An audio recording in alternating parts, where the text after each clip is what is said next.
Yeah. Yo, what up, R&B? Hey guys, welcome back to another episode of Italian Chocolate Homestead. I'm Erica and I'm Chocolate, and Evan actually isn't here with us today. He's at work. So if you are new to the channel, thank you so much for being here. Welcome to our channel. This channel covers all things new construction, organization, financial management, and a little bit of lifestyle. So if these are the kinds of things that you enjoy to watch on YouTube, make sure that you like this video, like our channel, and hit that subscribe button so that you don't miss a single post that is ever here. So this portion of our channel we are calling the Road to the Build, and this is really common amongst new construction and new home builds where people talk about their experience with their builder and their experience at the design center, the sales experience as they are kind of entering that process of new construction. And so today I want to do just that, talk a little bit about our experience, how we got here, how we chose our builder, and then I'm going to give you just a little bit of a sneak peek into some of the upgrades that we paid for in this process. And don't mind me if I'm looking down every now and then. I made some notes so that I'm just making sure that I am sharing with you exactly the items that I wanted to share today. So the most common question that we get from people is why a custom build? So let me back up in this story and give you a little bit of context. Evan and I have actually been together now for 8 years. And we've been married going on 6. Actually, our wedding anniversary is coming up this weekend. And so one of the things that we agreed on really early in our relationship when we decided to get married was that we were going to go through the process of a financial management and learning more about our finances and becoming debt free. So when we started our marriage counseling, we also started attending a class called Financial Peace University at our church, and we learned more about the 7 baby steps and how to utilize the baby steps to get out of debt. We'll actually share a separate video on the baby steps, but I will let you know that now, 7 years later, after taking that course, Evan and I have paid off over $200,000 in debt. And one of the things that had to be put to the back burner while we were working on paying off our debt was either owning a home or building a home. It's not as if we didn't have a plan to do that one day. It's just simply we couldn't afford to do that at the time. Our income to debt ratio was way off, and there was no way that we would have ever gotten qualified for a mortgage, especially a new construction mortgage, where our finances were 7 years ago.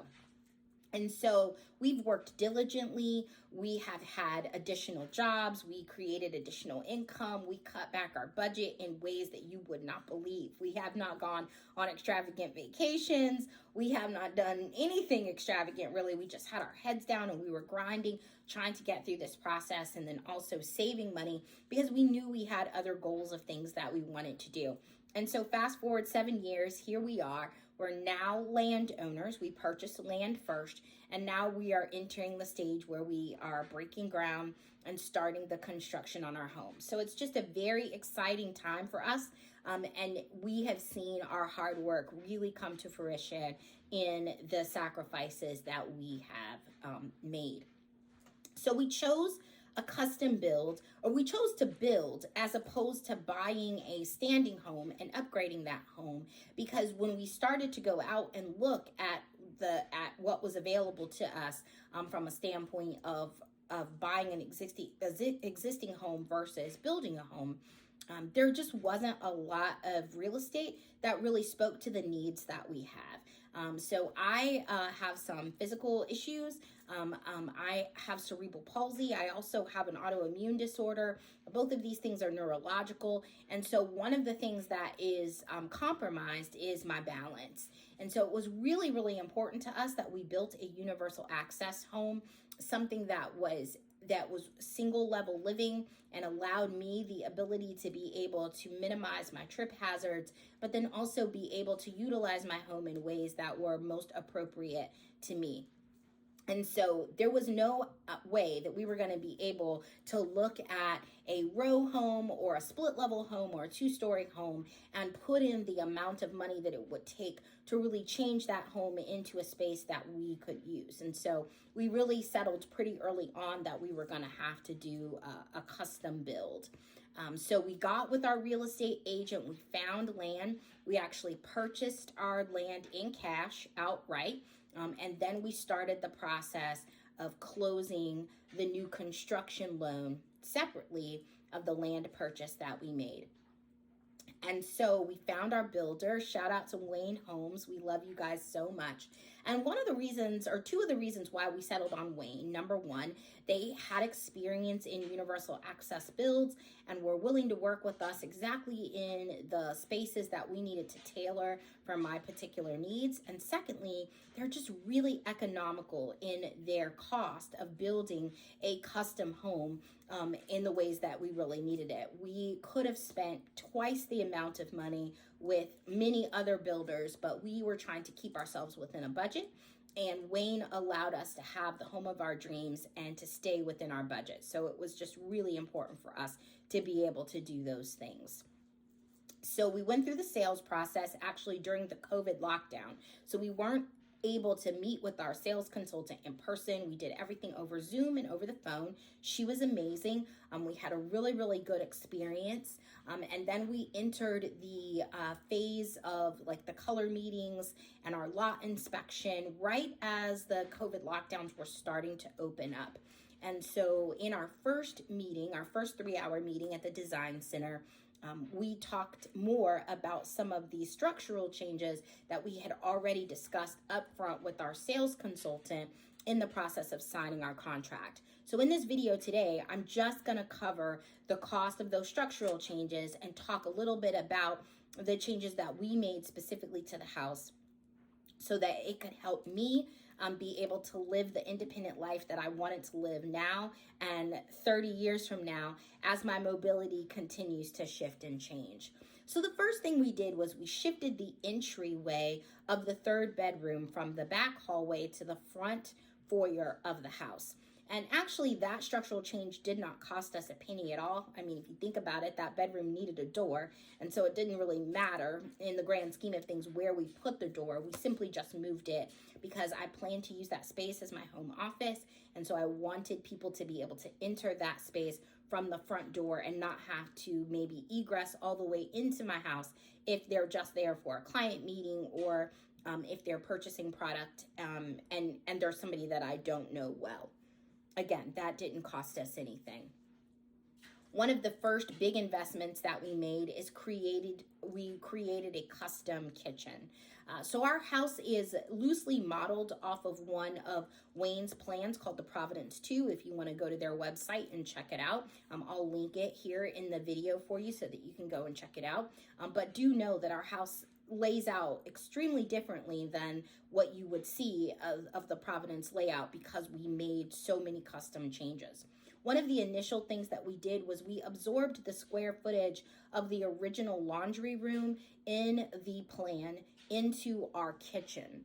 And the main reason that we wanted to have such a large presence of a kitchen first is because I feel like kitchens are the heart of the home. We are building a farmhouse. I feel like that aesthetic, that modern farmhouse, French provincial aesthetic calls for a very, very large kitchen.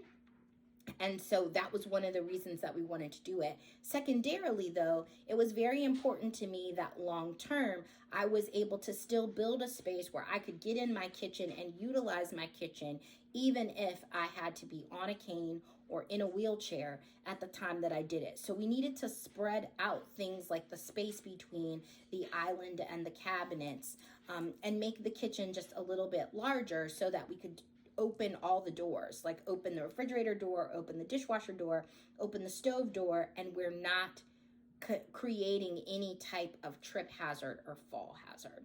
And so it was really important to us. So that additional square footage took our kitchen to a 19.6 foot by 8.35 foot kitchen for a total of 163.6 square feet. So it is a very large kitchen. In addition, We upgraded our island. A 6-foot island was standard. We changed our island to a 10-foot island. We also increased the size of our pantry to a 4x4 pantry and relocated that pantry to the center of the L shape of the kitchen. In addition, we added a bell-shaped wood hood, and we moved our microwave over into a separate microwave cabinet, which actually increased the amount of cabinets that we had in the kitchen. So all of those changes to that custom kitchen cost us $3,314. And I think it was money well spent because the kitchen in and of itself is gorgeous. It is a focal point. You'll be able to see it from every point in the house. But again, it is offering me the access I need long term in order to be able to use my kitchen any way that I want to. Next, we created a custom zero clearance shower. This meant that our bathroom had to be switched in how it was built. LVP flooring was standard in our bathroom, and because we are creating a zero clearance shower, that meant the entire bathroom had to be tiled in order to make room for the increased drain, as well as the frameless door that will encompass the shower. We deleted the tub that's part of the standard package and incorporated the square footage that the tub would have taken up into the overall shower. So now the shower is a 32-inch by 60-inch shower, 8 feet tall, for a total of 14.8 square feet in the shower. We also added a shampoo niche and a corner bench. Those total costs came to $5,794. Again, money still well spent because I am one day going to be able to wheel a wheelchair, a walker, or a cane into that shower space without there being any trip hazards or any fall hazards by having a lip at the bottom of the shower base. I wanted a farmhouse look, but our budget didn't allow for us to pay for the fully upgraded farmhouse elevation. Our builder offers a farmhouse elevation, just like they offer a Craftsman or a Legacy elevation, which Legacy is basically like a full brick front to your house. But again, the elevation charges were really cost prohibitive for us to stay within our budget and get the other structural and design upgrades that we wanted. And so we made some small modifications to still get a really modern farmhouse look, but for 100th of the cost that it would have cost us to do the upgrade. So where we made some changes is that we replaced the basic shutters with a board and batten shutter. Those cost us $480. We replaced the 539 square feet of hardy siding on the front of the house with board and batten siding. That basically just means we went from horizontal to vertical siding on the front of the house. The total of that was $1,617. We opted for an upgrade with our front door to stain it black. That was $260. The exterior porch rail and spindle on the front of the house cost us $480. So those were the changes that we made to the house in order to get that farmhouse feel. We also included farmhouse windows across the front of the house. Those actually were an included option. It would have been more expensive had we done black wrap windows. And for a while, I actually considered the black wrap windows, but because we needed to add windows to other spaces of the house, we went with the standard white wrapped windows. And eventually we may pay the charge to have a separate vendor come in and actually paint the wrap on those front windows black to give it even more of a pop of that black and white farmhouse feel. The other thing that we are doing, which has absolutely nothing to do with our builder, is that we are doing a stamped concrete sidewalk and driveway that will be black. And so that also is going to give a really nice pop of the concrete, the matte black concrete against that beautiful white house with the black shutters and the black front door. I think it's going to give that farmhouse vibe without us having to pay that large elevation fee. We opted to add a steel beam to our basement to overall decrease the amount of posts that were going to be in our basement once we finished it, and then also to raise the ceilings overall in the basement. The cost of that was $1,720. We relocated the garage to the basement. Now, This was not a choice actually that we wanted to make up front. Part of that process is that we had to walk through what's known as a lot inspection. So since we were not building on property that belonged to our builder, they had to come out and visit our lot.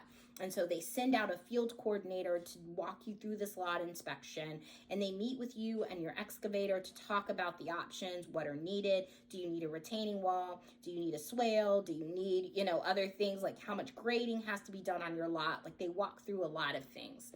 And one of the things that they told us was that the original look of the house with the garage on the front of the home was not going to be able to be possible because of the deep grading in our lot. So we had to make a lot of concessions. We have to add a retaining wall to the front of our house. We have to build a staircase at the front of the house that looks very different than we ever thought it would. But it also meant that we had to have what's known as an integral garage, meaning we had to move our garage to the basement level of our home.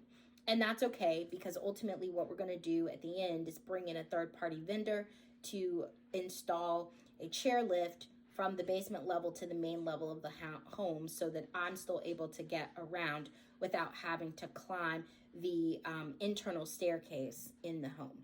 So to relocate the garage, they basically deleted the cost, or credited us the cost of the original garage, and then charged us to move the garage downstairs, and we paid the difference, which worked out to be $4,799. We added a morning room, also known as a sunroom. I guess it depends on where you're from, what they call it. I'm a girl from the South. We call them morning rooms. They call them sunrooms in other places. But we added a 10 by 10 morning room to the house. That cost us $10,172. It was an absolute must for me. I just believe in morning rooms. I think they're gorgeous, and I think they offer, additional square footage, which never really hurts. We finished our basement stairs by adding carpet and open rail and spindle. This was a necessity for us to be able to install the chairlift. Legally, we couldn't install the chairlift without the stairs being finished. And so in order to be able to do that, it cost us $3,575. That's the installation of the carpet, and then also the railing and the rail and spindle that will be visible from the inside of the home. We added 7 windows to this plan, 5 in the sunroom, 2 in the kitchen. The total of those window costs were $2,070. And then we also had our basement rough plumbed for a 3rd bathroom for a total of $840. So all told up front, the structural changes that we made to our plan cost us $35,121. And for us, we felt like that was a really, really good expense, because if you think about us going out and buying an existing home and having to gut a kitchen, gut multiple bathrooms, maybe change locations of staircases, possibly having to tear out front stairs to rebuild them, we would have paid much more than the $35,000 that we paid for these structural changes in order for our house to be exactly what we need it to be. And I want to point out here that, these costs are unique to us based on our builder and based on where we're located. So when you're looking and doing your homework, your builder may have things included that my builder didn't, and vice versa. And the charges for upgrades may be different, also depending on where you're located and your builder. But this is just to give you an idea about structural changes. I will encourage you, though, if you're going into the new build process, this is a tip for you. Please make sure that you create what you need, not just what you want. I think that it is so important, right? We get so caught up as people in, oh, this is what I want. This is what I want. This is how I want it to look. And there's nothing wrong with that. But we also have to think long term about what we need. And so I was thinking long term about my mobility changes. I was also thinking about my elderly parents and when they come to visit, or when my mother comes to stay with us. I wanted them to be comfortable in our space as well. And so it was really, really important to me that I was thinking long term, not just in the immediate moment. And so this is why, so much of a percentage of our budget went into those structural changes. So I hope you learned a little bit today. I'm going to be coming back with a second video to talk about our design upgrades, our home site allowances, and then the other additional costs that we had in order to bring this forever farmhouse that we are calling the Italian Chocolate Homestead to life. So thanks guys so much for being here with me. Part 2 is coming soon. Check it out. Yeah. Show what up, R&B. Yo, man, you know when you go through something.